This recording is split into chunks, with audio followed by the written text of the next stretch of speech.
السلام علیکم میرے بھائیوں، آج ہم آپ کو بتائیں گے کہ دیہاتیوں کے حضور صلی اللہ علیہ وسلم سے کیے گئے چند عجیب سوالات۔ حضرت سلیم بن عامر رحمۃ اللہ علیہ کہتے ہیں کہ حضور صلی اللہ علیہ وسلم کے صحابہ کہا کرتے تھے کہ اللہ تعالی ہمیں دیہاتی لوگوں کے سوالات سے بڑا نفع پہنچاتے ہیں۔ ایک دن ایک دیہاتی آیا، اس نے کہا، یا رسول اللہ، اللہ تعالیٰ نے جنت میں ایک ایسے درخت کا ذکر کیا ہے جس سے انسان کو تکلیف ہوتی ہے۔ حضور صلی اللہ علیہ وسلم نے پوچھا، وہ کون سا درخت ہے؟ اس نے کہا، بیری کا درخت، کیونکہ اس میں تکلیف دہ کانٹے ہوتے ہیں۔ حضور صلی اللہ علیہ وسلم نے فرمایا، کیا اللہ تعالیٰ نے یہ نہیں فرمایا سورۃ الواقعہ کی آیت نمبر 28 میں، جس کا ترجمہ ہے، وہاں ان باغوں میں ہوں گے جہاں بے خار بیریاں ہوں گی۔ اللہ تعالیٰ نے اس کے کانٹے دور کر دیے ہیں اور ہر کانٹے کے بدلے پھل لگا دیا ہے۔ اس درخت میں ایسے پھل لگیں گے کہ ہر پھل میں 72 قسم کے ذائقے ہوں گے اور ہر ذائقہ دوسرے ذائقے سے مختلف ہوگا۔ حضرت عتبہ بن عبد سلیمی رضی اللہ تعالی عنہ فرماتے ہیں کہ ایک دیہاتی حضور صلی اللہ علیہ وسلم کی خدمت میں آیا۔ اس نے حضور صلی اللہ علیہ وسلم سے جنت کا تذکرہ کیا۔ پھر اس دیہاتی نے کہا، کیا جنت میں پھل بھی ہوں گے؟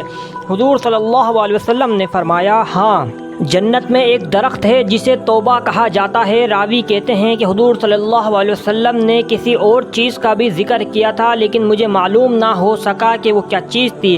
اس دیہاتی نے کہا کہ ہمارے علاقے میں کسی درخت کے مشابہ ہے وہ درخت؟ حضور صلی اللہ علیہ وسلم نے فرمایا، تمہارے علاقے کے کسی درخت کے مشابہ نہیں۔ پھر آپ صلی اللہ علیہ وسلم نے فرمایا، کیا تم شام گئے ہو؟ اس نے کہا، نہیں۔ حضور صلی اللہ علیہ وسلم نے فرمایا، شام کے ایک درخت کے مشابہ ہے جس کو اخروٹ کہا جاتا ہے، ایک تنے پر اگتا ہے اور اس کے اوپر والی شاخیں پھیلی ہوئی ہوتی ہیں۔ پھر اس دیہاتی نے کہا، گچھا کتنا بڑا ہوگا اس درخت کا؟ حضور صلی اللہ علیہ وسلم نے فرمایا، سیاہ سفید داغوں والا کوا بغیر رکے 1 مہینے مسلسل اڑ کر جتنا فاصلہ طے کرے گا وہ گچھا اس فاصلے کے برابر ہوگا۔ پھر اس دیہاتی نے کہا، اس درخت کی جڑ کتنی موٹی ہوگی؟ آپ صلی اللہ علیہ وسلم نے فرمایا، تمہارے گھر کے اونٹوں میں سے ایک جوان اونٹ چلنا شروع کر دے اور وہ چلتا چلتا بوڑھا ہو جائے اور بوڑھا ہونے کی وجہ سے اس کی ہڈی بھی ٹوٹ جائے، پھر بھی وہ اس کی جڑ کا ایک چکر نہیں لگا سکے گا۔